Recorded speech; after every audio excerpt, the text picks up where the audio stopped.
Saudara-saudara, pernahkah Anda membayangkan tinggal di sebuah gubuk tanpa dinding di tengah hutan, ditemani hewan liar yang masuk ke rumah saat malam, atau berangkat ke negeri jauh dengan tiket di tangan tetapi tanpa uang sepeser pun untuk bertahan?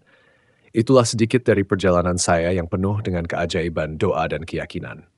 Hari ini mari kita bahas bagaimana Allah mampu membuka jalan dari ketidakmungkinan menjadi kenyataan yang luar biasa. Bismillahirrahmanirrahim. Tadi sampai di mana? Oh, kursi roda, bocor. Ini sharing dulu pengalaman sebagai tahadus bin nikmah. Salah satu bukti bahwa gimana kalau kita ngandelin Allah, berdoa kepada Allah, dan memurnikan keyakinan kita kepada Allah, itu amazing. Tapi kalau setengah-setengah, maka Allah juga, aku tergantung bagaimana prasangka hambaku kepada ana inda dhanni abdi bi. Jadi kontraktor sejati aja. Bahkan saya pernah ngalamin ngontrak di sebuah rumah gubuk di dalam hutan. Kenapa bisa kayak gitu? Karena di rumah yang sebelumnya kita disuruh keluar nggak sanggup bayar kontrakan. Bayar kontrakannya per bulan karena nggak ada duit kalau gede-gede per tahun, jadi per bulan aja. Nggak sanggup bayar, akhirnya harus keluar dan cuma ada satu pilihan, yaitu rumah gubuk yang ada di tengah kebun. Atau lebih tepatnya kayak mirip lebih ke hutan daripada kebun karena pelosok banget. Dan gubuk itu tidak ada dinding di bawah, cuma ada dinding di atas. Sehingga kalau malam kita lagi tidur tuh sering dimasukin oleh babi. Datang babi masuk ke dalam rumah, ada hewan peliharaan kita tuh bukan kucing anggora, babi. Jadi pernah ngalamin kayak gitu juga. Kemudian juga alhamdulillah karena doa orang tua, saya sekolah dari sejak SD sudah beasiswa, nggak pernah bayar uang sekolah sampai kuliah. Bahkan nikah juga beasiswa kan? Nikah aja beasiswa, nggak ada modal. Terus sampai perabotan di rumah kita itu adalah perabotan hasil doa. Alhamdulillah saya beberapa kali juara musabaqah nasional dapat hadiah. Di antaranya kalau di tingkat provinsi itu dikasih hadiah sepeda kayak BMS gitu, dikasih sepeda yang lumayan saya pakai untuk sekolah. Terus juara lagi tingkat kabupaten dikasih TV yang ngasih bupati. Tingkat nasional juara lagi dikasih lagi TV. Jadi di rumah ada 2 TV. Begitu tukang pajak dulu kan TVRI mah pakai pajak ya, datang ke rumah minta bayar pajak per bulan itu yang pajak TVRI. Ibu saya bilang, ini TV bukan saya beli, dikasih sama gubernur. Jadi kalau mau minta pajak, minta sama gubernur, kata ibu saya. Orang TV-nya liar. Ini gimana caranya nih Bu? Ya terserah. Mau bayar pajak, saya nggak siap bayar pajak. Soalnya saya juga nggak pernah minta TV, yang ngasih gubernur. Akhirnya ya udahlah ditanda tangan aja lah Bu. Tanda tangan, lunas gitu. Dianggap lunas, terserah dia ntar gimana dengan gubernur. Hampir bisa dibilang, keluarga saya yang pertama kuliah itu saya. Dari 7 bersaudara, saya anak kelima. Kalau dari saudara kandung saya anak pertama, dari saudara tiri itu, kalau dari ibu tuh ber7, kalau dari ayah banyak soalnya. Saudara saya dari ayah itu ada sekitar 19. Jadi ayah saya tuh, ibu saya adalah istri keduanya, dan kita bertiga, ibu saya, ayah itu adalah suami keduanya. Ini unik banget nih keluarga. Karena suami pertamanya ada musibah gitu, akhirnya nikah dengan ayah saya. Nah, jadi keluarga kita tuh total sekitar 20-an. Saya nggak persisnya berapa, 20-an karena ada yang udah meninggal, saya harus ingat-ingat dulu. Dari 20-an keluarga kita, saya orang pertama yang kuliah. Keluar negeri pula. Al-Azhar, Kairo gitu loh. Itu ngandelin apa coba? Nggak mungkin ngandelin duit. Nggak mungkin ngandelin lobby, orang kita nggak punya kenalan siapa-siapa, orang yang berpengaruh, murni dari nol banget. Tapi karena mungkin bukan doa saya waktu itu masih culun gak jelas gitu, gak bisa ngedoain yang benar. Doa dari orang tua. Doa yang luar biasa akhirnya bisa ngerasain perubahan yang jelas signifikan dalam keluarga kita. Karena doa orang tua akhirnya kita bisa tinggal di rumah kontrakan tetapi udah lebih layak di komplek gitu. Rumah kontrakannya di perumahan. Kemudian udah ada telepon rumah. Pas saya ke Mesir, alhamdulillah dengan doa dari ibu saya yang bisa ngebiayain adik-adik sekolah. Adik-adik sekolah saya kirimin, tiap 3 bulan sekali saya kirimin. Sampai akhirnya saya tanya pas sudah dekat bulan Ramadan, Mak butuh apa di rumah? Ya nih bang, nih manggil saya abang gitu ya. Bang, ini di rumah kita udah lama, udah dari sejak dulu pengen punya kulkas. Karena kalau bulan puasa itu suka beli es ke tetangga. Nah, mama pengen punya kulkas sendiri. Oh ya, berapa kulkas? Ntar mama lihat ke pasar berapa harganya. Jadi kayak banyak duit gitu, nanya berapa harganya. Terus disebutin, saya kirimin. Pertama ada kulkas itu ketika saya ke Mesir. Di rumah kita, pertama ada kulkas, saya di Mesir. Dan saya dulu bercita-cita banget, pengen banget sekali-kali bawa ibu saya, ayah saya, keluarga besar itu naik mobil sendiri. Karena selama ini kita selalu naik angkot. Itu kan sederhana banget ya, bagi orang miskin, tapi itu sesuatu loh. Kalau bagi orang yang mampu, gitu aja kok jadi cita-cita. Bagi saya itu cita-cita. Pengen bawa ibu saya naik mobil sendiri, biar nggak naik angkot. Kenapa? Naik angkot aja irit coba. Jadi pas saya udah SD, udah agak gede, kan kalau udah gede itu naik angkot nggak bisa berdiri kan, ngejedok kan. Akhirnya karena ibu saya cuma bisa bayar untuk 2 orang, dia dan kakak saya. Akhirnya saya sama adik saya kalau naik angkot itu tetap berdiri walaupun kosong kursinya. Kursi kosong, bang, nggak boleh duduk, berdiri. Oh iya mak, gini. Berdiri aja sambil. Jadi berdiri di dalam angkot itu sambil kepalanya nunduk, soalnya udah gede, saking irit. Dan saya sering ngelihat ibu saya ramai dengan kernet angkot, dengan supir angkot, gara-gara bayarnya pas-pasan. Jalan jauh, bu ini kurang nih, kemarin aja saya bayar segitu, ibu saya kan orangnya fighter ya, jadi wah ramai. Jadi saya sering ngelihat ibu saya fighting.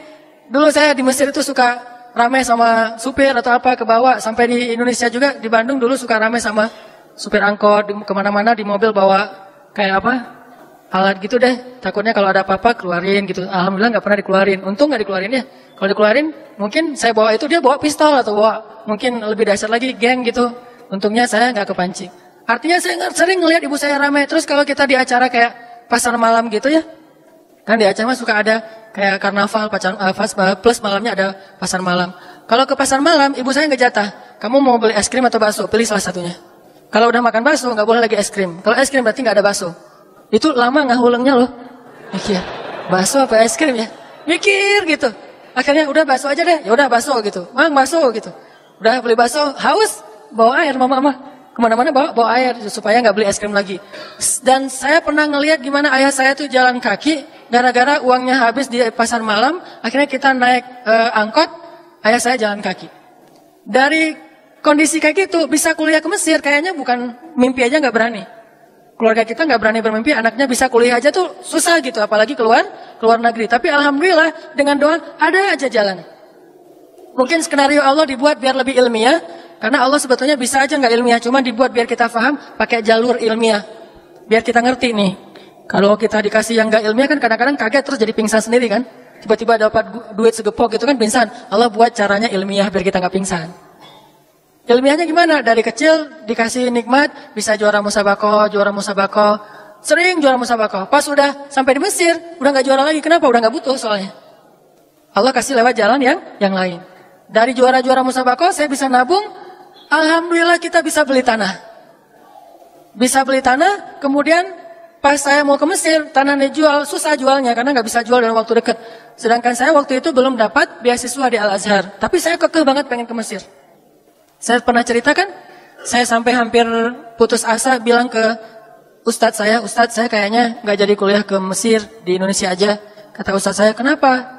Soalnya saya nggak cukup duit dan nggak ada beasiswa, sampai di sana juga nggak tahu gimana hidup. Ini ada kata kunci dari Ustadz saya. Ustadz saya bilang, Hanan, kamu percaya nggak Allah di Indonesia dengan Allah di Mesir itu sama? Sederhana, tapi itu prinsip. Allah di Indonesia dengan Allah di Mesir sama. Ya percaya dong Ustadz, memang kenapa? Yang kasih makan kamu di Indonesia siapa? Allah. Terus kenapa kamu ragu di Mesir? Bukankah Allahnya sama? Yang beda itu negerinya, bukan Allahnya. Kalau negerinya beda, Allahnya tetap sama. Kenapa kita ragu? Minta aja sama Allah. Makanya di jamaah tabligh itu saya pernah cerita juga, kita dilatih, dulu saya awal-awal belajar dakwah itu jamaah tabligh. Kurus 3 hari, 40 hari. Kita dilatih mintanya ke Allah, gak boleh minta kepada makhluk. Jadi kalau kita lagi makan di talam gitu bareng-bareng, dikasih nasi, dikasih lauk gitu, pas lauknya habis, kita nggak boleh bilang, khidmat, saya butuh ikan lagi di sini, nggak boleh. Allah, ikan Allah, dia dengar, kasih ikan, masya Allah, Allah datangin ikan gitu. Ternyata kurang kuahnya, Allah, kuah ya Allah, yang khidmatnya dengar, kuah ya, dikasih kuah, masya Allah, Allah kasih kuah. Belajar, minta ke Allah, walaupun sebetulnya itu hanya latihan. Kata Ustaz saya, Allah di Indonesia dengan Mesir sama, jadi kenapa kamu ragu? Minta aja sama pemilik Indonesia dan Mesir. Itu cuma dua negara yang berbeda tapi pemiliknya sama.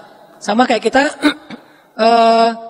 pindah ke Bandung tetap dengan jaminan dari ayah kita akan ngirimin. Kalau kita tinggal di kampung misalnya, ayah kita nafkahin, tinggal ke Bandung juga ayah kita nafkahin. Terus masalahnya apa?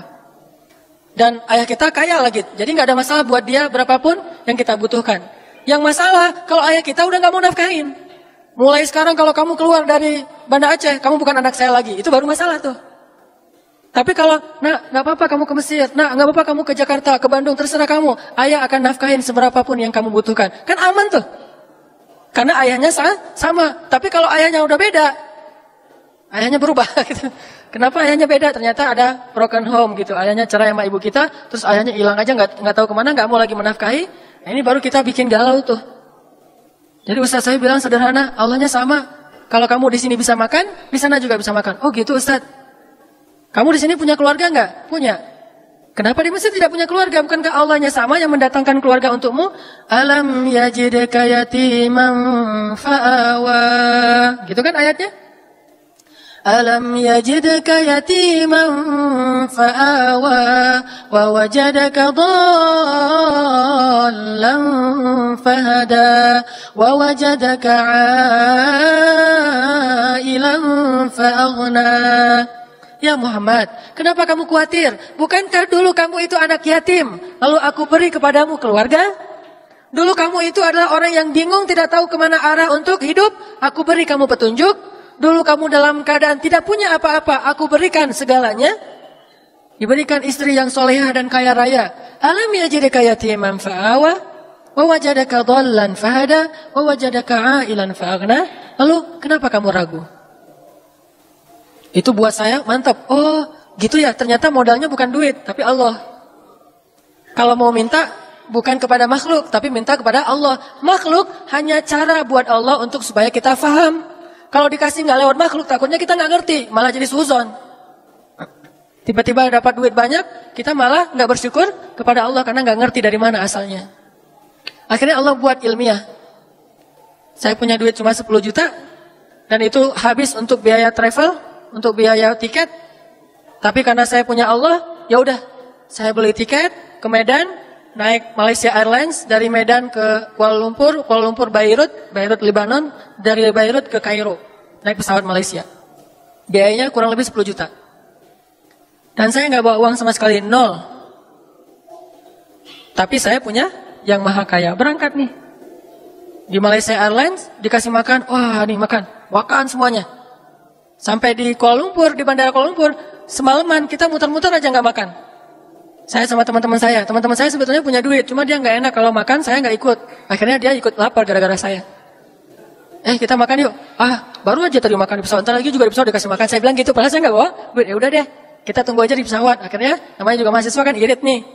Begitu naik pesawat antara Kuala Lumpur ke Beirut, wah alhamdulillah nggak tahu kenapa kayak gitu. Saya minta makan berkali-kali ke pramugarinya, itu dikasih terus loh. Harusnya kan ada jadwal makan tuh. Saya, Mbak boleh nambah nggak? Saya nambah di pesawat tuh pertama kayak kelas bisnis gitu. Dia juga mungkin ngeliat wajah saya kasihan gitu karunya ya, jadi akhirnya udahlah kasih aja deh. Jadi Mbak boleh nambah nggak? Ini nasinya. Oh ya mau rasa apa? Mau yang lauknya apa? Apa daging atau chicken gitu? Yang daging aja. Request lagi udah minta nambah. Dikasih daging makan. Alhamdulillah kenyang banget. Sampai di Beirut tuh saya kekenyangan. Kasih apapun saya makan. Dari Beirut ke Kairo snack gitu, cemilan. Sampai di Kairo saya udah kenyang banget. Tadi saya makan dengan niat supaya tidak kelaparan nanti di Kairo di hari pertama. Minimal bertahan untuk 1 hari.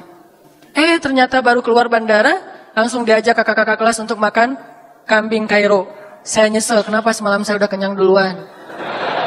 Harusnya kalau semalam gak kenyang, saya bisa makan kambing Kairo kan. Ternyata kambing Kairo ada di Bandung. Intinya adalah Allah yang kasih makan, bukan makhluk. Udah, masuk ke Mesir, masuk ke Kairo. Saya malah belum daftar di Al-Azhar, makanya visa saya visa turis, karena belum terdaftar di Al-Azhar. Saya baru besoknya mau daftar. Malam ini saya tinggal di asrama mahasiswa untuk 1 bulan gratis. Kayak gitu emang SOP-nya, bulan kedua bayar. Saya tinggal di asrama mahasiswa. Saya tanya-tanya ke kakak kelas nih, kalau ke kampus naik apa, naik Damri segala macam. Udah, akhirnya saya mikir, Damri, beli tiketnya berapa ya? Sosok tanya berapa, padahal gak ada duit. Akhirnya karena saya nggak bisa naik Damri, saya jalan kaki ke kampus. Nggak punya duit sama sekali dan nggak ada yang tahu kalau saya nggak punya duit. Saya jalan kaki ke kampus, lumayan sekalian treadmill, jalan tuh ke kampus sampai kurang lebih sekitar 3 kilo lah. 3 kilo jalan ke kampus, sampai di kampus saya daftar, ngantri dulu, daftar. Dan alhamdulillahnya dia nggak nanya nilai kamu berapa di sekolah. Kalau nanya nilai mungkin nggak lulus juga. Nilai saya nggak pernah bagus soalnya. Nilainya pas-pasan, yang penting bisa lulus gitu. Saya yang bagus mah bukan nilai, hati insya Allah ya.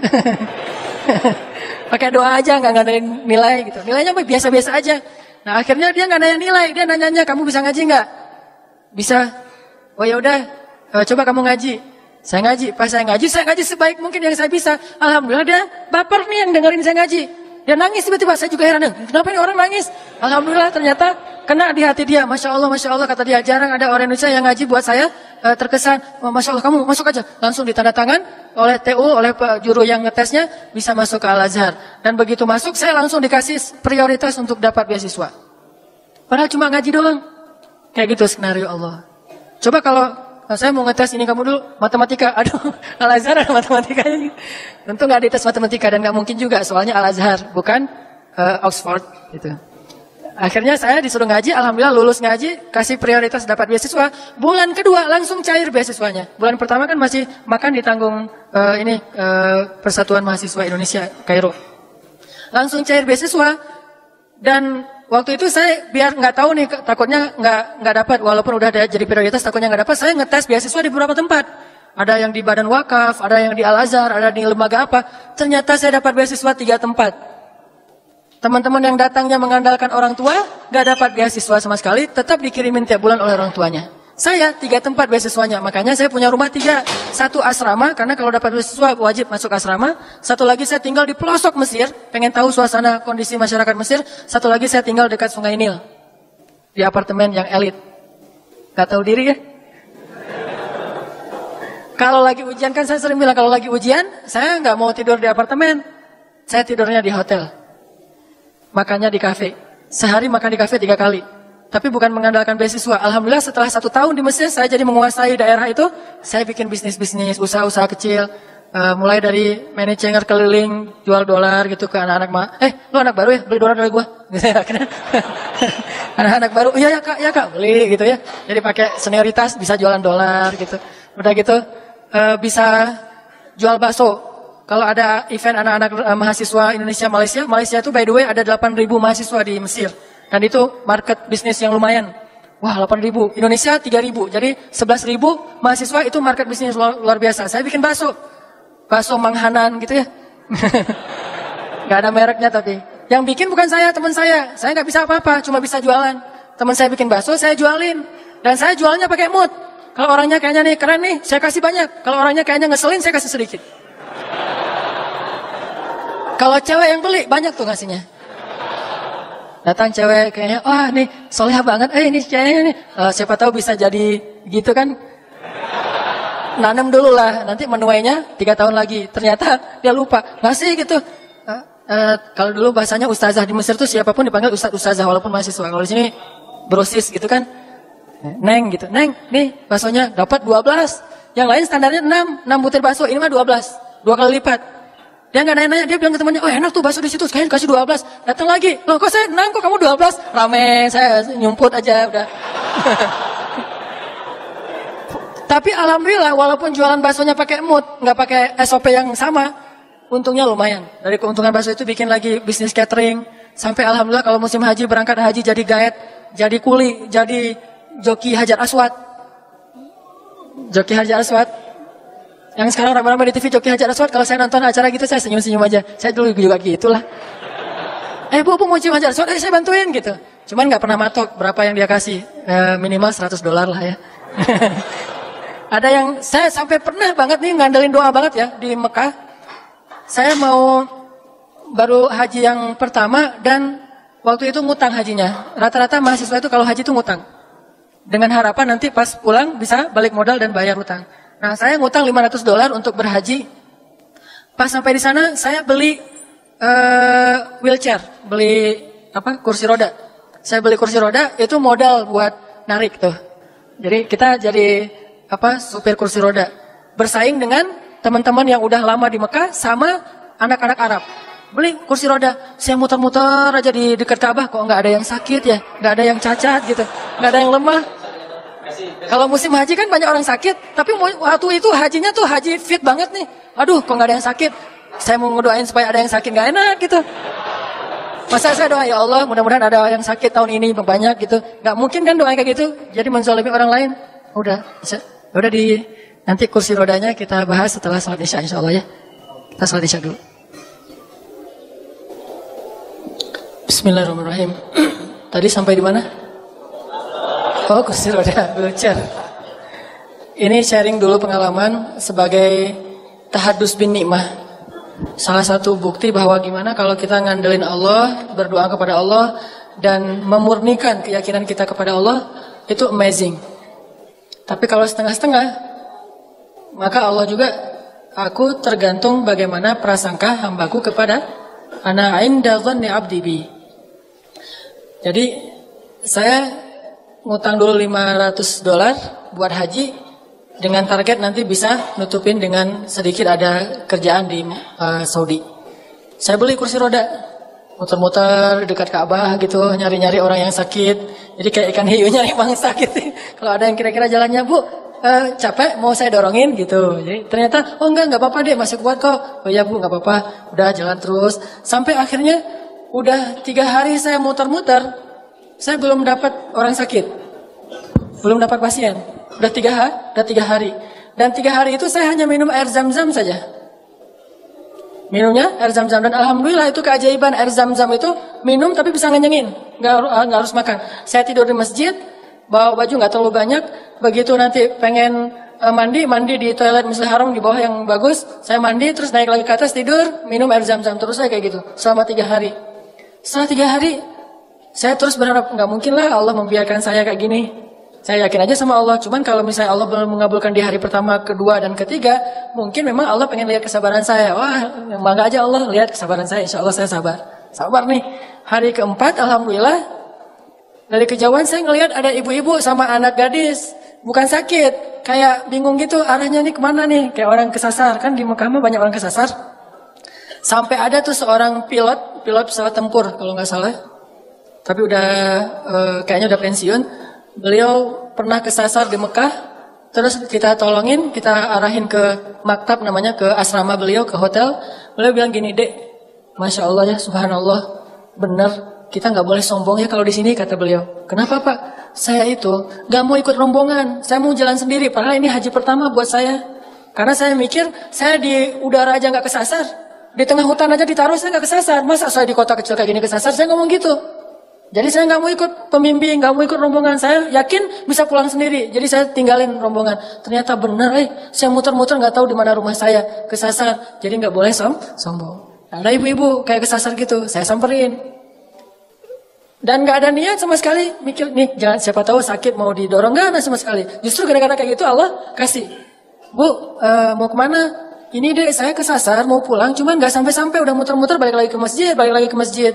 Oh, emang ibu dari mana? Dari Solo katanya. Oh, Solo. Maktabnya berapa? Nggak hafal, nggak bawa identitas, nggak bawa apa-apa, cuma ada gelang doang dan nggak disebutin di situ. Maktab berapa? Nomor hotelnya apa? Jalan apa? Nggak tahu. Wah, ibu, gimana kalau gitu atuh Bu? Ya, saya nggak tahu pulang kemana nih. Jamaah Solo kan tersebar di mana-mana. Saya juga bukan petugas resmi yang tahu lokasi jamaah-jamaah yang baru datang. Ibu baru datang kapan? Kemarin, ini hari kedua. Oh gitu. Ya udah ikut saya aja Bu. Mudah-mudahan ketemu. Bismillah aja ya Bu. Ya Bismillah ikut. Jalan aja saya tuh. Itu benar-benar saya juga nggak tahu di mana rumahnya. Ke arah mana, ada yang misfalah, ada yang hafayar, ada yang kemana-mana. Pokoknya jalan aja. Jalan dan nggak lama jalannya. Tiba-tiba dia ngelihat, loh itu teman-teman saya ada di depan hotel lagi nungguin dia belum pulang. Itu teman-teman saya langsung datang. Alhamdulillah ada ini kayaknya kalau bahasa orang mah hoki gitu ya. Dia pembawa apa berkah. Besok bisa nggak nemenin ibu lagi untuk tahu biar nggak kesasar? Oh boleh banget Bu, siap-siap. Sama anak gadisnya lagi. Jadi dia bawa anaknya. Siap Bu, insya Allah siap besok. Besok saya udah selesai subuh langsung sebelum subuh udah di situ. Untuk sholat subuh, jadi saya tahajud langsung ke situ. Setiap di depan asramanya. Ada yang kemana nih ya Bu? Kayak wajah-wajah baik gitu kan. Terus saya bawa ke Mekah, kita tawaf bareng, sa'i bareng, tawaf bareng terus itikaf. Saya karena belajar di Al-Azhar, dia nanya saya kayak gitu. Nanya, Adek belajar di mana? Saya mahasiswa di Al-Azhar. Oh, luar biasa. Berarti ibu bisa dibimbing ya? Bisa, insya Allah bimbing. Nanya fikih gitu. Kalau saya nggak tahu, oh nanti saya baca dulu ya bu. Saya pulang dulu baca yang kemarin ditanya, besok dijawab. Pokoknya dibimbing sampai selesai. Alhamdulillah ternyata dari situ saya bukan cuma dapat ibu itu. Dapat satu rombongan, coba luar biasa. Ini rahmat dari Allah ya. Ibu itu mah nggak ngasih jawab apa-apa, tapi rombongannya begitu habis Arafah, kemudian setelah wukuf itu kan ada yang ke Mina, motong hewan kurban. Itu satu rombongan yang motong hewan kurban saya.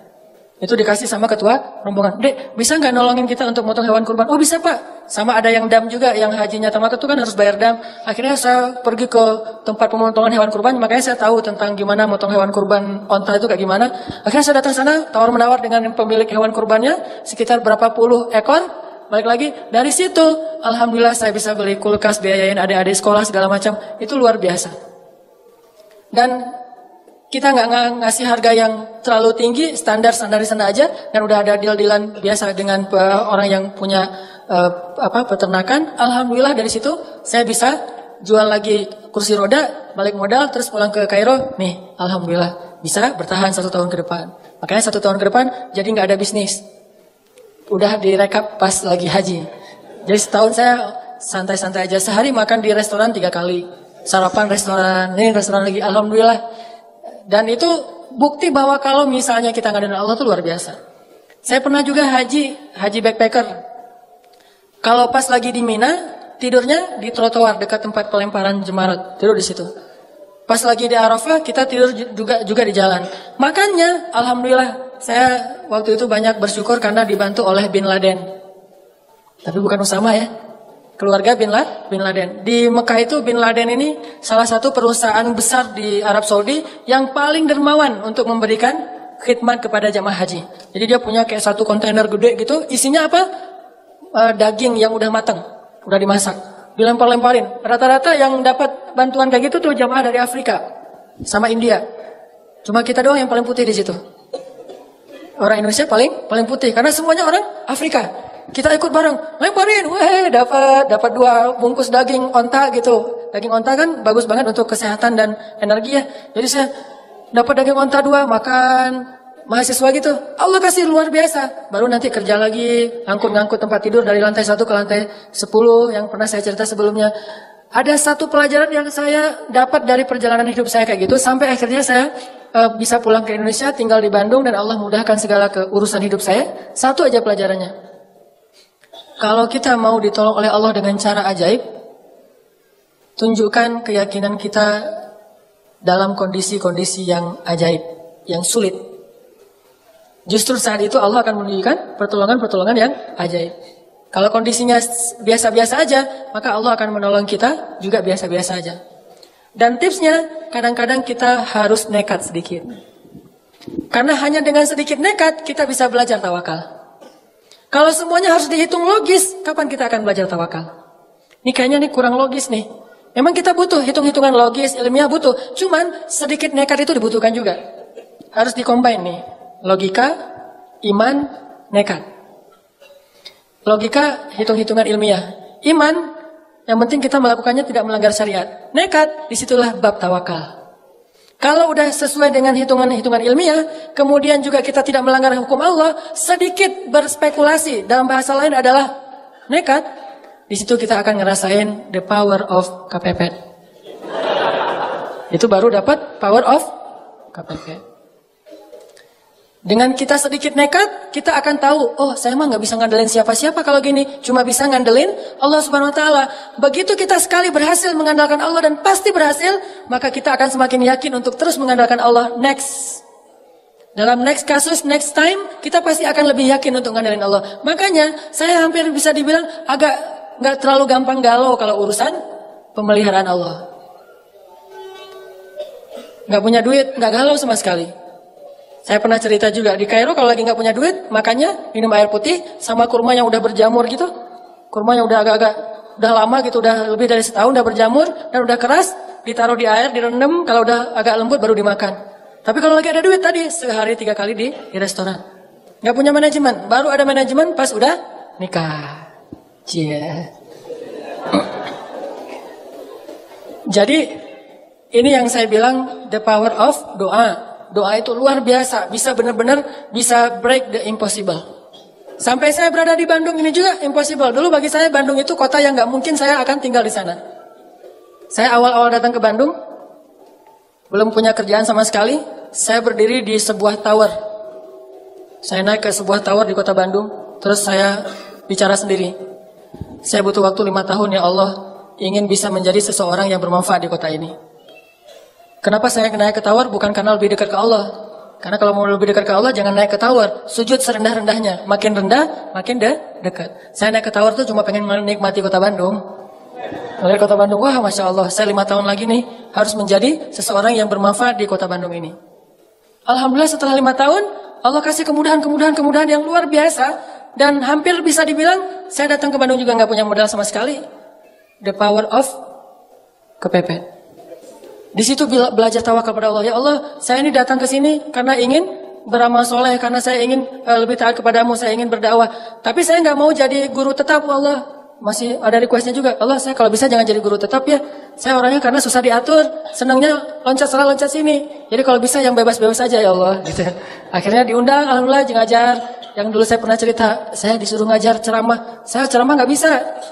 Bisanya cuma teriak-teriak doang. Alhamdulillah bisa ngaji, tapi kalau ceramah nggak bisa. Awal-awal ceramah kebalik. Allah Shallallahu Alaihi Wasallam, Rasulullah Subhanahu Wa Taala. Kebalik. Saking semangatnya gitu. Rasulullah Subhanahu Wa Taala. Allah teh Shallallahu Alaihi Wasallam. Jamaah bingung. Ini Ustaz dari Kairo Shallallahu Alaihi Wasallam kebalik. Terus bingung lagi nih gaya siapa kalau mau ceramah? Gaya Agim aja lah. Halo. Betul tidak? Gitu-gitu. Waktu itu kan saya belum Sunda sama sekali, baru datang dari Aceh tiba-tiba ngomong bahasa Sunda kan patah-patah banget tuh. Jadi orang yang dengar juga kasihan ngelihatnya. Aduh, kasihan ya misalnya. Udahlah kan mereka mau dengar bukan karena enak ceramahnya, karena kasihan. Ternyata nggak nyaman gaya Agim. Saya ganti Zainuddin Amjad. Assalamualaikum. Nggak dapat juga. Nggak nyaman juga. Akhirnya be yourself no matter what they say lah. Akhirnya ceramah yang sebisanya saya aja. Udah mulai nulis-nulis buku. Nulis-nulis buku pertama, saya penulis, saya kulinya, saya direkturnya, saya yang ngejualnya.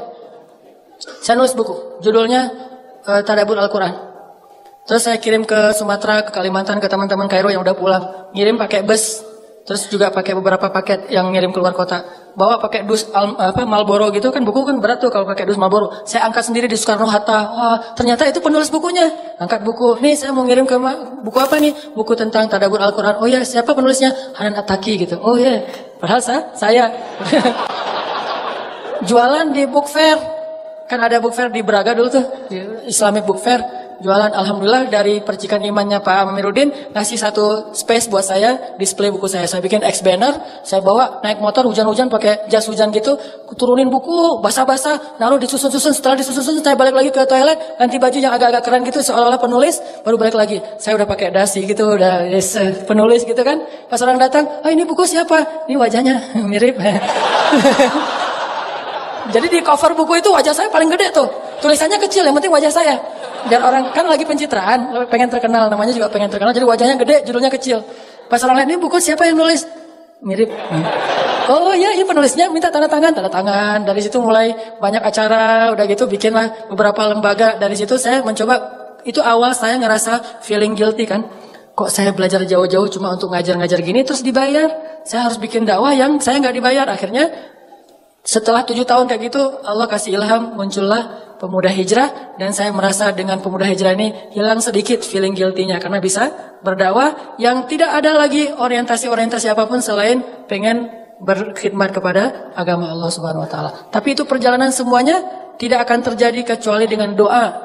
Kalau ngandalin ilmiah, nggak kayak gitu. Ilmiahnya harusnya saya pulang dari Kairo tuh udah di Banda Aceh aja. Ngapain jauh-jauh ke Bandung? Atau ilmiahnya saya nggak usah ke Kairo, udah aja sekolah di Banda Aceh atau kuliah di Banda Aceh. Tapi nggak pakai ilmiah doang, pakai iman, pakai rububiyah, pakai keyakinan bahwa Allah yang di Indonesia dengan Allah di Mesir sama. Sedikit nekat kadang dibutuhkan. Jadi kalau kalian mau melihat keajaiban, jangan cuma ngelihat Instagramnya, datang ke rumahnya. Lihat Instagram satu, ngepoin lagi Instagram kedua, sampai 10 Instagram dikepoin, tapi nggak ngelamar-lamar, itu nggak ada keajaiban.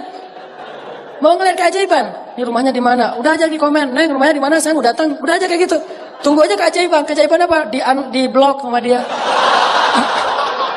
Gara-gara nggak bisa masuk lagi Instagram. Kenapa saya di blok? Kayak orang aneh kata dia. Tapi kan namanya juga usaha kan, jangan menyerah. Ulangi lagi komen berikutnya sehingga kita terkenal komentator yang paling banyak menghampiri akun-akun yang keren-keren. Komen di situ.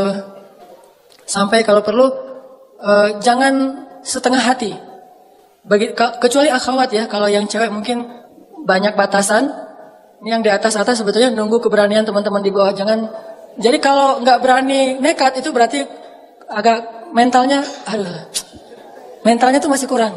Harus berani nekat. Nekat berani apa? Berani ditolak, berani disuruh pulang, berani dimarahin, berani. Pokoknya datang aja. Ayahnya ini kolonel, udah datang aja.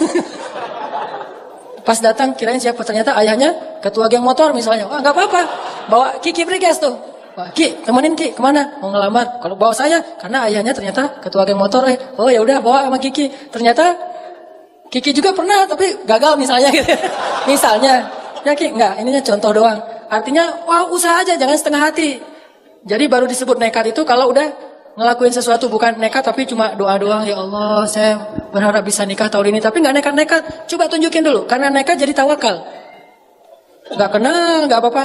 Saking nekatnya jauh, kayaknya levelnya jauh banget nih. Kita orang biasa banget, dia mah bidadari banget. Seorang pengemis melamar bidadari. Wes. Jadi pengemis yang luar biasa nih. Kayak siapa? Julai. Pengemis melamar bidadari. Dan saya mah orang biasa, tapi saya punya Allah, datang aja. Kan kita nggak tahu kalau belum mencoba kan? You don't know if you don't try. Itu pakai aja sebagai bahasa nekat, tapi setelah itu bismillahirrahmanirrahim. Allah ya muqallibal qulub. Wahai yang membolak-balikan hati. Udah segitu aja, Allah udah tahu lah keterusannya apa. Datang, ya Allah, Engkau yang memiliki hati orang-orang yang ada di dalam rumah ini. Ayahnya, ibunya, dia termasuk pembantu. Kadang-kadang pembantu itu bisa membuat orang terbolak-balik hatinya. Ayahnya masih bingung gitu, ibunya masih mikir-mikir, si Nengnya juga masih mikir-mikir. Pembantunya yang semangat. Pembantunya bilang, Neng, ibu teh udah sering ketemu anak laki-laki, tapi ini beda Neng. Pembantunya tuh cerewet, tapi cerewet yang positif. Ternyata si pembantunya tadi dibeliin cuangki sama kita. Ikhtiar yang maksimal. Pembantu juga bisa dimanfaatin. Karena saya pernah memanfaatkan pembantu. Dan itu berhasil. Ikhtiarnya yang maksimal. Kita nggak akan tahu kalau kita belum mencoba. Doa terus ikhtiar. Ikhtiarnya tadi bawa cuangki, bawa nasi pecel kasih ke pembantu. Bu, dari mana? Saya dari Surabaya. Oh, saya bawain rawon buat ibu gitu. Bawain rawon. Masya Allah, ini anak baik banget. Dia akan bisa mempengaruhi keputusan yang ada di dalam rumah itu. Keputusan paling penting bisa dipengaruhi oleh suara seorang pembantu rumah tangga gara-gara sebungkus rawon.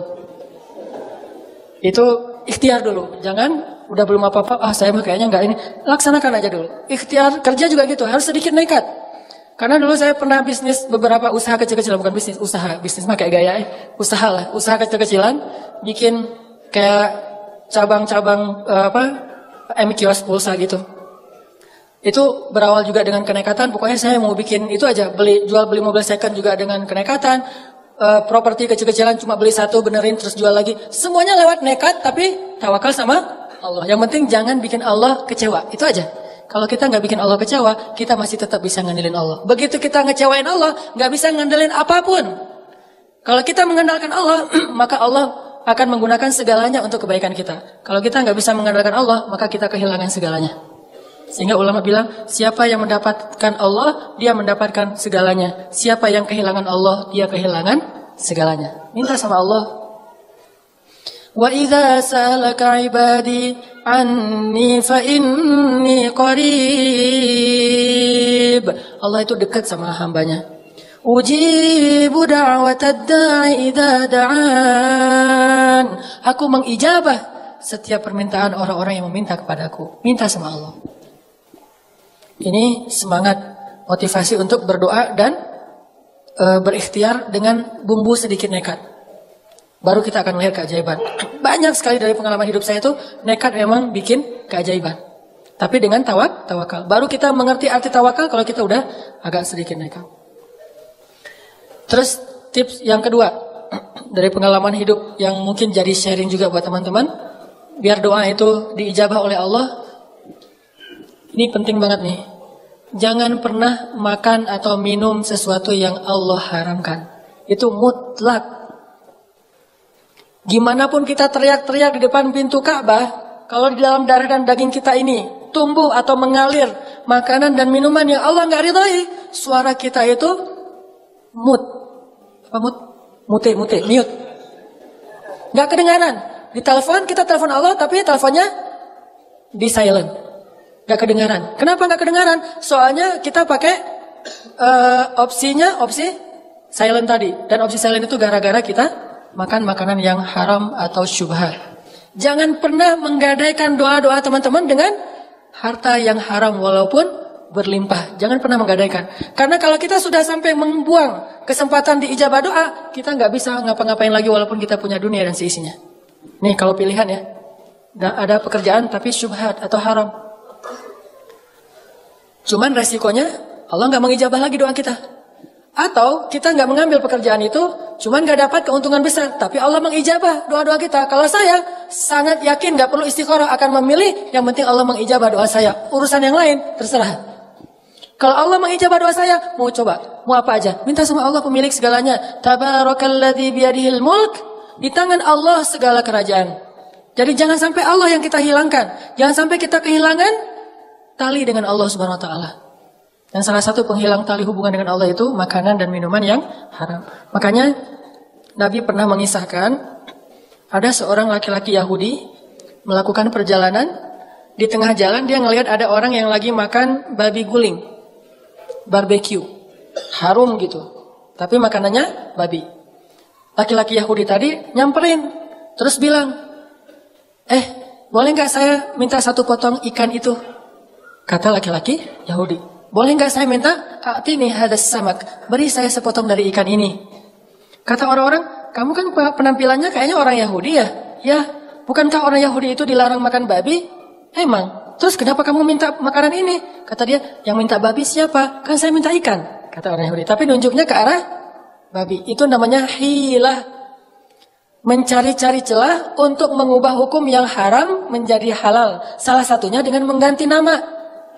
Makanya Nabi bilang di dalam hadis, ada juga di Riyadhus Shalihin, janganlah kalian menamai khamar dengan karom. Karom itu mulia artinya, namanya keren. Jadi khamar itu tetap khamar, jangan dikasih nama yang keren-keren. Harganya 2 juta. Dari Itali. Keren lagi namanya tuh. Terus packagingnya bagus banget. Jangan kata Allah, kata Nabi. Kenapa? Karena itu akan mengubah sesuatu yang haram menjadi sesuatu yang disukai, diminati, bangga orang dengannya. Sehingga dilarang menamakan sesuatu yang haram dengan nama yang baik.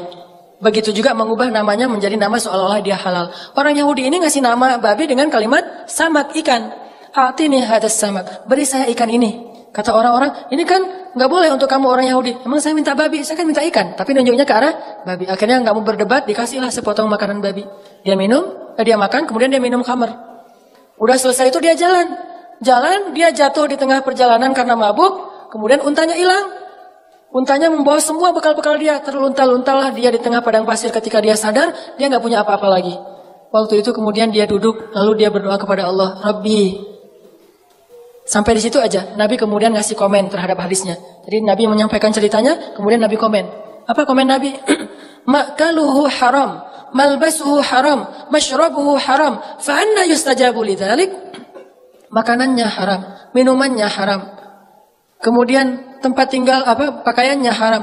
Bagaimana Allah akan mengijabah doa dia? Sehingga laki-laki itu mati di tengah padang pasir dalam keadaan terlunta-lunta.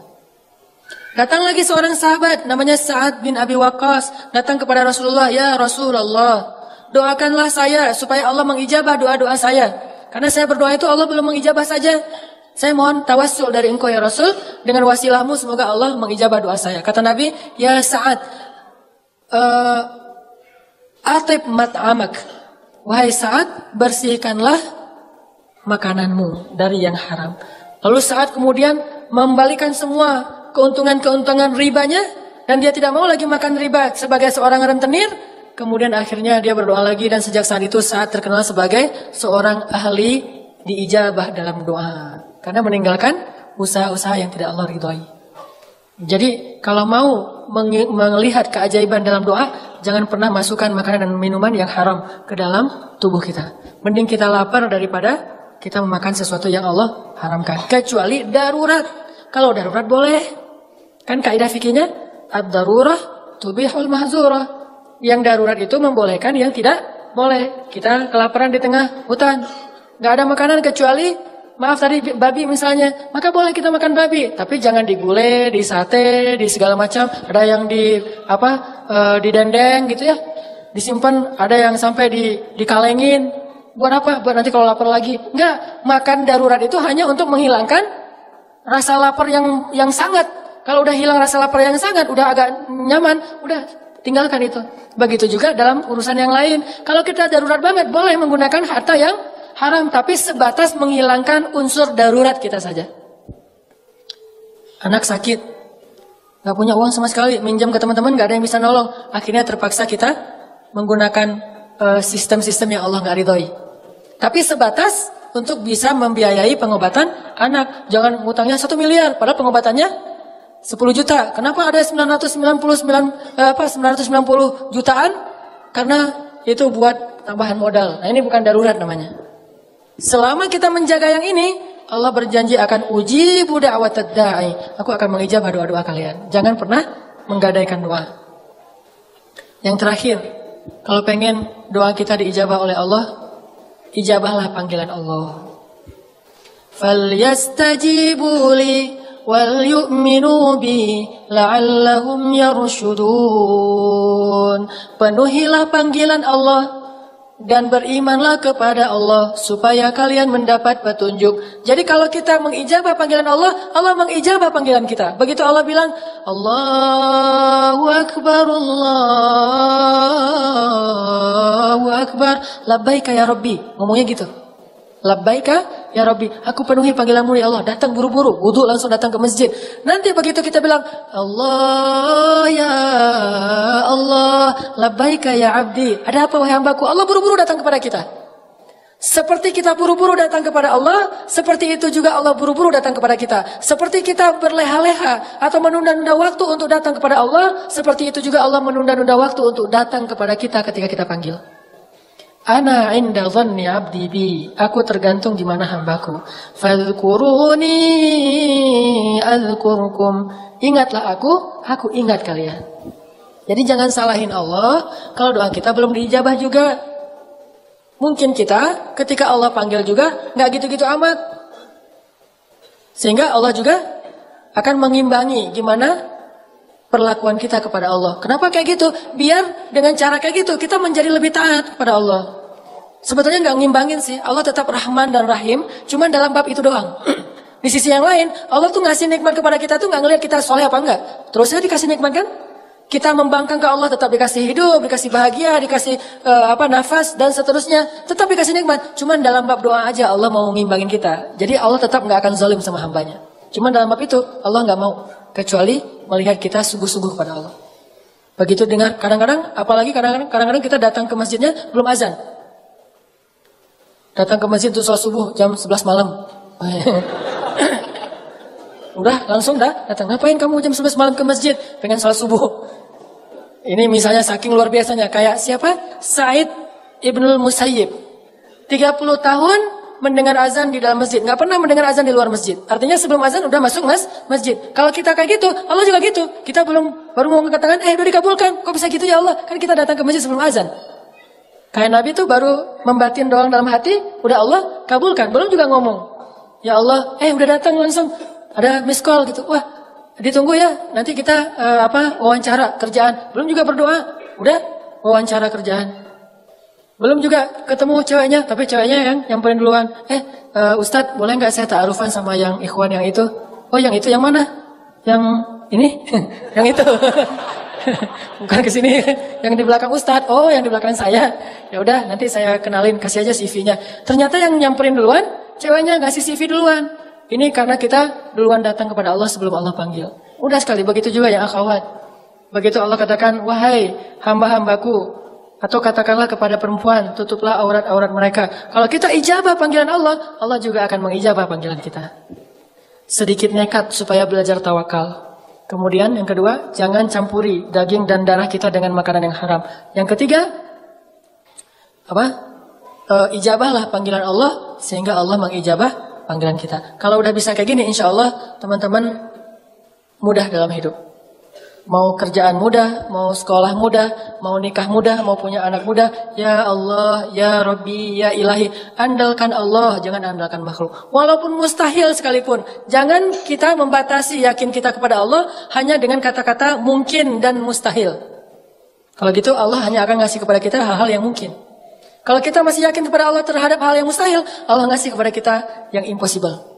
Tergantung gimana kita. Saya yakin kepada Allah akan maha penyembuh kalau sakitnya cuma flu. Minum obat flu atau obat sakit kepala, Allah fa'idha maritu fahuwa yashfin. Kalau saya sakit, Allah maha penyembuh. Allah sembuhkan. Tapi begitu sakitnya parah, kita nggak yakin lagi sama Allah. Yakin kepada makhluk. Padahal makhluk mah nggak boleh kita yakini. Hanya boleh kita ikhtiar. Ke dokter itu babnya ikhtiar, bukan bab iman. Nggak boleh beriman kepada dokter, beriman kepada obat. Tapi ikhtiarnya kepada dokter dan obat. Sesuai dengan tuntunan Allah. Imannya kepada Allah. Karena Allah bisa saja tidak menyembuhkan penyakit kita walaupun kita udah. Bahkan dokter aja bisa sakit. Apalagi yakin kepada penggandaan uang. Sampai ada salah satu driver Grab kalau nggak salah, ngomong, Kang, itu ada juga ternyata di Jawa Barat ya, yang bisa menggandakan uang. Sama kayak yang Kanjeng, bisa menggandakan uang katanya. Saya jadi galau. Karena kalau bisa kayak gitu saya senang banget. Mending saya nggak usah jadi driver Grab lagi. Saya mah ke situ aja. Lumayan saya ada uang 1 juta. Siapa tahu bisa jadi 5 juta. Kata dia. Saya bilang, Kang, itu dia yang menggandakan uang itu namanya bisnis apa, Kang? Bisnis jasa. Kalau dia bisa menggandangkan uang, ngapain dia capek-capek bisnis jasa? Udah aja duit dia sendiri digandain. Udah gitu nggak perlu lagi berusaha, nggak perlu lagi berikhtiar, nggak perlu lagi kerja, pakai mahar 5 juta, nanti digandain jadi 10 juta. Ngapain dia capek-capek kerja? Kalau dia bisa menggandakan uang sendiri, begitu dia ada uang 1.000, saya gandain ada uang 10.000, gandain kan gampang kan? Ngapain kerja lagi? Dia kerja karena dia nggak bisa menggandakan uang. Saya bilang, oh gitu kan? Ini artinya saking kita lemahnya iman kepada Allah sampai akhirnya kita melakukan hal-hal yang sebetulnya nggak logis sama sekali. Kalau kita yakin Allah bisa menggandakan uang, kayak kita yakin kepada sosok yang bisa menggandakan uang di dunia, harusnya kita datang ke Allah lebih sering. Ya, kenapa ada orang yang sangat terpelajar, educated, sampai doktor, terpengaruh juga dengan isu-isu kayak gini. Dia bawa berapa puluh miliar supaya digandain, akhirnya nggak balik sama sekali, kecuali sedikit. Kenapa kita nggak datang kepada Allah? Allah, saya pengen digandain nih duitnya, saya kasih deh untuk Palestina 1 juta. Kata Allah, perumpamaan orang yang berinfak di jalan Allah seperti menanam benih yang nanti ujung-ujungnya dikasih 700 kali lipat. Kenapa kita nggak yakin sih sama Allah yang menyatakan di dalam Al-Quran dengan benar sekali, Shadaqallahul Azim? Kenapa kita yakin kepada makhluk yang lagi-lagi terbukti bahwa itu bohong, tapi masih aja yakin? Udah di TV lagi rame-ramenya bahwa itu bohong. Kita ada juga di Jawa Barat tuh, saya pengen datang ke sana. Udah jelas di TV itu bohong, tapi ini mau didatengin gitu. Kenapa Allah yang maha benar kita nggak datengin? Ini kan agak-agak unik. Berarti kita belum benar-benar beriman kepada Allah. Walaupun kita selalu bilang Shadaqallahul Azim. Kita bilang gitu. Apa artinya? Maha benar Allah. Tuh kan? Berarti kita nggak paham maknanya. Maha benar Allah dengan segala firman-Nya. Shadaqallah, maha benar Allah Al-Azim, yang maha agung. Maha benar Allah yang maha agung. Tapi berhubung sari tilawah sudah kayak gitu dari sejak dulu, maha benar Allah dengan segala firman-Nya. Udah ya kita ikutin aja. Semuanya pada amin, udah aja gitu. Saking nggak memaknai lagi, ini apa sih maksud dari kalimat? Bahkan kita meyakini bahwa Shadaqallahul Azim itu bagian dari membaca Al-Quran. Seolah-olah kalau kita nggak baca Shadaqallah setelah baca Al-Quran itu dosa. Kok kamu tutup Al-Quran nggak Shadaqallah? Gitu kan? Shadaqallah dulu dong. Shadaqallah itu bukan bacaan Al-Quran. Shadaqallah itu kalimat iman, kalimat tasdik, bahwa kita membenarkan apa yang kita baca. Jadi inti dari Shadaqallah itu benar banget nih. Jadi anak kekinian mungkin bilangnya selain Shadaqallah, dzalikal kitabul la raiba fi. Wah, benar banget. Itu sama dengan Shadaqallahul Azim, cuma lebih utama kita pakai bahasa Al-Quran, sadaqallahu azim. Tapi artinya benar banget nih. Allah bilang, ya ayyuhalladzina amanu la ta'kulur riba. Wah, benar banget. Ya ayyuhalladzina amanu hal adullukum ala tijarah. Benar banget. Itu artinya sadaqallahul azim. Banyak orang baca sadaqallahul azim tapi nggak percaya sama ayatnya. Ayatnya mengatakan perumpamaan orang-orang yang berinfak di jalan Allah itu seperti orang yang menanam benih yang kemudian tumbuh menjadi 700 kali lipat. Sadaqallahul azim. Lewat canceling, disenyumin. Nggak dikasih, nggak dicelupin tuh koin. Kenapa disenyumin? Senyum kan sedekah. Jadi sedekah dia adalah senyum. Ini gara-gara nggak sadaqallahul azim dari hati, cuma dengan lisan. Jadi kita harusnya bilang sadaqallah itu bukan cuma di akhir bacaan. Setiap ayat juga boleh bilang sadaqallahul azim. Dan nggak harus berirama. Nggak, waladhdallin, sadaqallah. Nggak harus gitu. Kalau orang Arab baca sadaqallahul azim mah, ulaika ala hudam min rabbihim wa ulaika humul muflihun. Sadaqallahul azim. Gitu.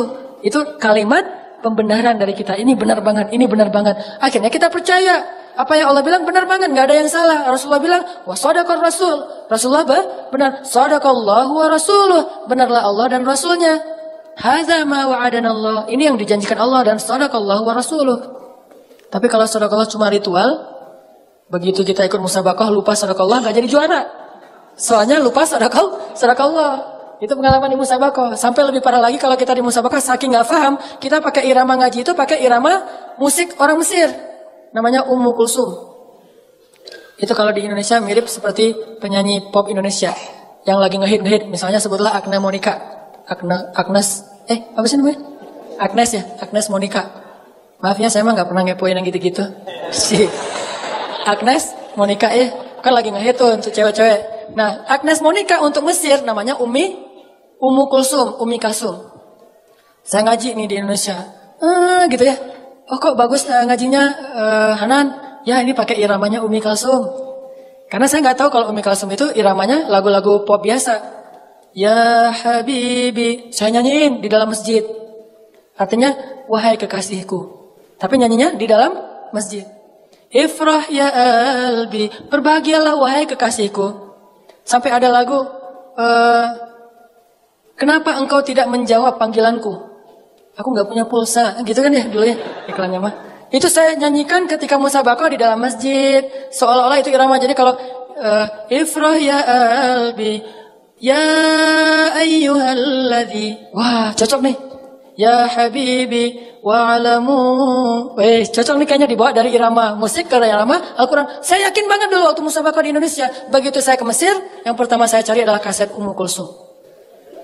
Ini saya harus cari kaset originalnya. Dulu kan kaset. Teman-teman gak tahu kaset ya? Maaf ya, beda generasi. Nah sekarang gak tahu kaset. Kaset itu sejenis CD tapi yang masih ada pitanya gitu.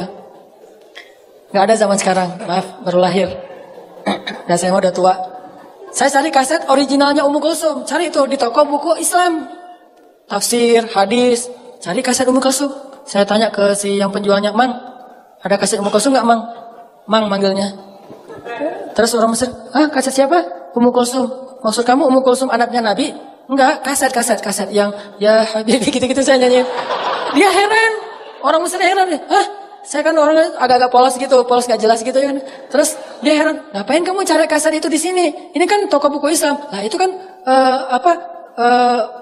muslimah, emang muslimah. Terus kamu ngapain mau dengar lagu-lagu itu? Pengen belajar Al-Quran. Makin heran dia, belajar Al-Quran dengerin itu.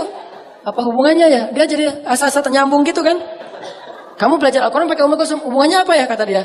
Ada aqua. Terus saya bilang, lah kan irama-irama Ummu Kulsum itu bagus dipakai ngaji. Langsung dia bilang, ma'azallah. Ma'azallah itu kalau bahasa kita mah, a'udzubillah. Dia langsung heran, a'udzubillah minasyaitonirrajim kata dia. Kenapa kamu bilang saya syaitonirrajim? Ya akhi kata dia, Ummu Kulsum itu lagunya lagu umum.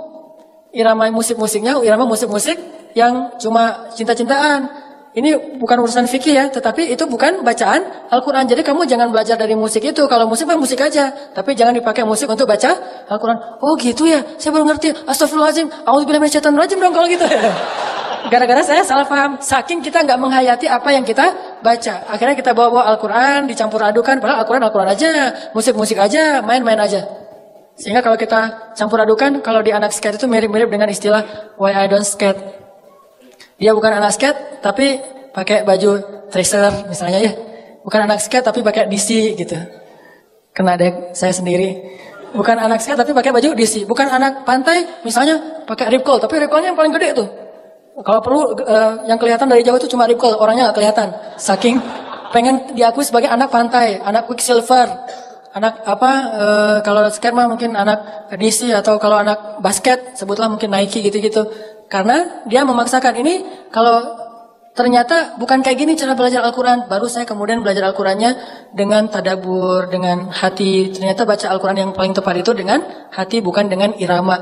Irama gimana pun suara kita bagus, kalau nggak dari hati, nggak kena. Tapi kalau suara dari hati, walaupun suara kita agak-agak parah, insya Allah kena. Karena orang nggak jadi...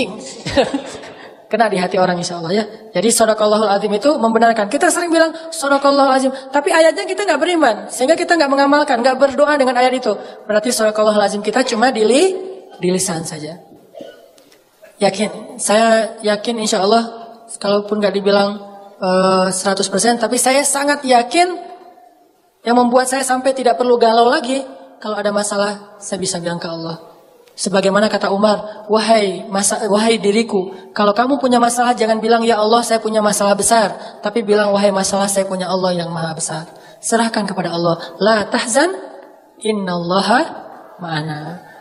Ya Allah pengen nikah, ya Allah pengen rezeki, ya Allah pengen kerjaan, ya Allah pengen anak, ya Allah pengen apapun yang kebaikan-kebaikan, ya Allah, bukan yang lainnya.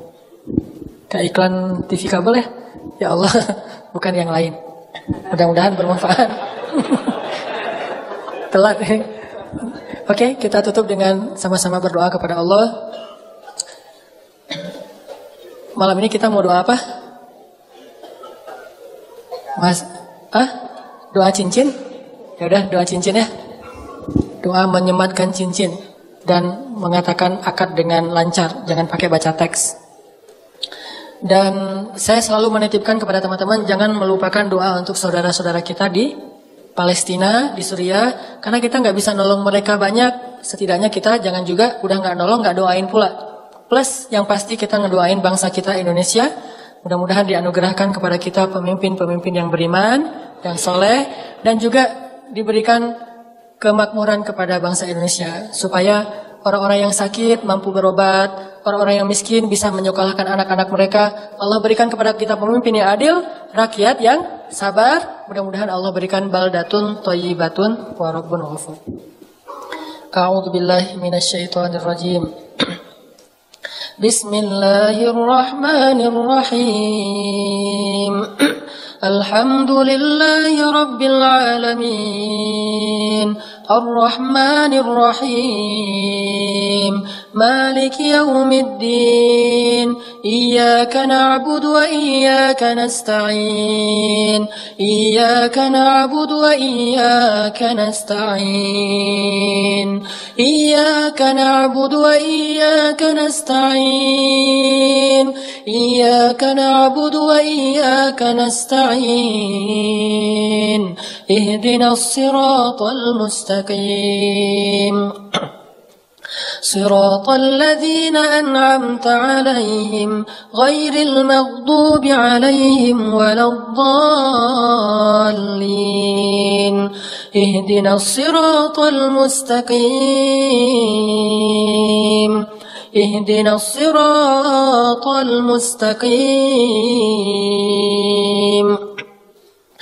صراط الذين أنعمت عليهم من النبيين والصديقين والشهداء والصالحين صراط الذين أنعمت عليهم من النبيين والصديقين والشهداء والصالحين اهدنا الصراط المستقيم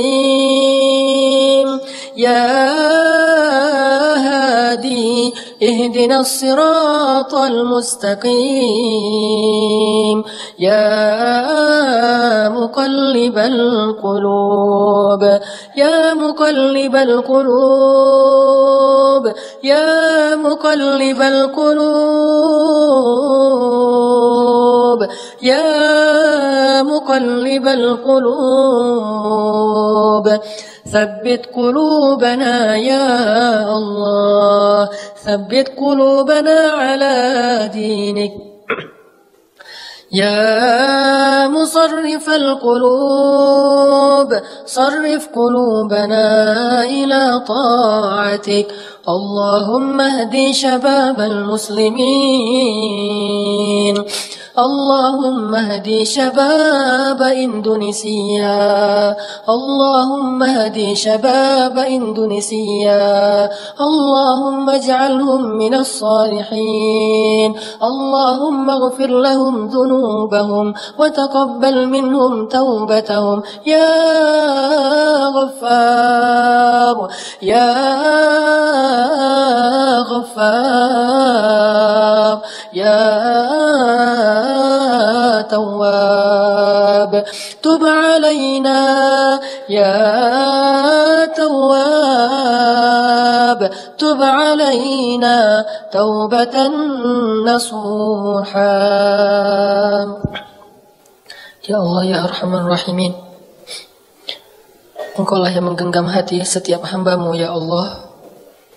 Kami serahkan hati kami untuk berada di dalam genggaman dan kasih sayang-Mu ya Allah. Jangan biarkan hati kami digenggam oleh hawa nafsu dan syaitan ya Allah. Genggam eratlah hati kami ya Allah, dan jagalah ia sampai akhir hayat kami ya Allah. Tanpa Engkau, hati kami akan terbolak-balik antara kebatilan dan kemungkaran ya Allah. Kami takut, mungkin hari ini kami sering ke masjid, senang kepada taklim, bergaul dengan orang-orang yang soleh, orang-orang yang baik. Tetapi jika Engkau tidak menggenggam hati kami, justru di akhir hayat itu, mungkin bisa saja hati kami condong kepada kebatilan, condong kepada kemusyrikan, condong kepada kemungkaran, sehingga matilah kami dalam keadaan su'ul khatimah. Kami berlindung kepadamu dari su'ul khatimah ya Allah. Genggamlah hati kami senantiasa dalam ketaatan sampai akhir hayat kami ya Allah. Kami merasakan hati kami, kadang iman bertambah, kadang iman turun. Kadang iman naik, kadang iman turun. Kadang iman bertambah, kadang berkurang. Kadang iman kami dalam keadaan kuat, kadang iman kami dalam keadaan lemah. Setiap hari kami merasakan naik turunnya iman. Jika kami tidak menyerahkan hati kami kepadamu, siapa yang bisa menolong kami ya Allah? Betapa ruginya kami ya Allah, jika sepanjang hidup kami beramal solih, malam hari kami tahajud, setiap hari kami ke masjid, siang hari kami berpuasa, dengan harta kami bersedekah, sepanjang hidup kami beramal solih. Tetapi jika akhir hayat kami syirik, di akhir hayat kami su'ul khatimah, maka sia-sialah semua kebaikan-kebaikan kami sepanjang hidup kami ya Allah. Karena yang menjamin seseorang itu adalah akhir hayatnya, baik dan buruknya. Jika akhir hayat seseorang baik, walaupun sepanjang hidupnya dia berbuat buruk, maka Engkau akan mengampuninya dan memasukkannya ke surga. Jika akhir hayatnya buruk, walaupun sepanjang hidupnya beramal solih, maka gugurlah segala amal-amalannya dan menjadi penghuni neraka. Kami berlindung kepadamu dari su'ul khatimah ya Allah. Sebagaimana Engkau memberi hidayah kepada kami sepanjang hidup kami, terutama sejak kami hijrah, maka berilah juga hidayah kepada kami di akhir hayat kami ya Allah. Jadikanlah sebaik-baik hari kami adalah hari ketika bertemu denganmu ya Allah. Dan jadikanlah sebaik-baik amal kami adalah amalan yang terakhir ya Allah. Ya Arhamar Rahimin, berilah petunjukmu kepada pemuda-pemuda Indonesia. Berilah petunjukmu kepada pemuda-pemuda Indonesia. Berilah petunjukmu kepada pemuda-pemuda Bandung. Jadikanlah anak-anak muda Indonesia, terutama anak-anak muda Bandung sebagai ashabul kahfi, anak-anak muda yang yakin kepadamu ya Allah. Anak-anak muda yang berserah diri kepadamu ya Allah. Halalkan hubungan mereka ya Allah. Pertemukan mereka dengan bidadari-bidadari mereka, ya Allah. Pertemukan pemudi-pemudi kami dengan imam-imam mereka yang solih, ya Allah. Sehingga hidup mereka penuh dengan keberkahan darimu, ya Allah. Ya Arhamar Rahimin, menangkanlah Islam di atas pundak anak-anak muda yang beriman, ya Allah.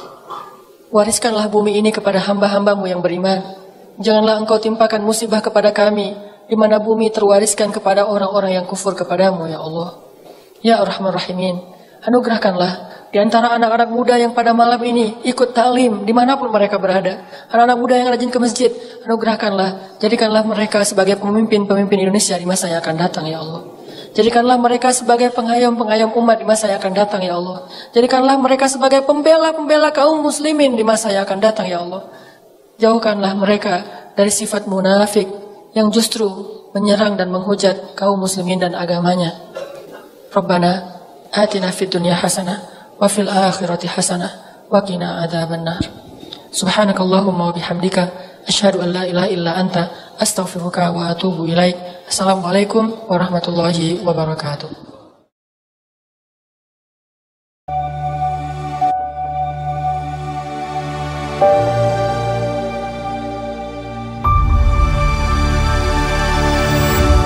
Ceramah tersebut menceritakan pengalaman pribadi dalam menghadapi tantangan hidup yang berat dengan keyakinan penuh kepada Allah. Penceramah berbagi kisah perjuangan, mulai dari masa sulit saat tinggal di gubuk tanpa dinding, hingga meraih kesempatan belajar di Al-Azhar Kairo tanpa modal finansial, hanya dengan mengandalkan kekuatan doa dan tawakal. Ditekankan pentingnya keyakinan kepada Allah, keberanian, sedikit nekat untuk bertawakal dan menjaga diri dari hal-hal haram agar doa kita diijabah. Penceramah juga mengingatkan agar kita selalu mengandalkan Allah dalam segala situasi dan berikhtiar dengan penuh keyakinan, tidak sekadar berharap kepada makhluk.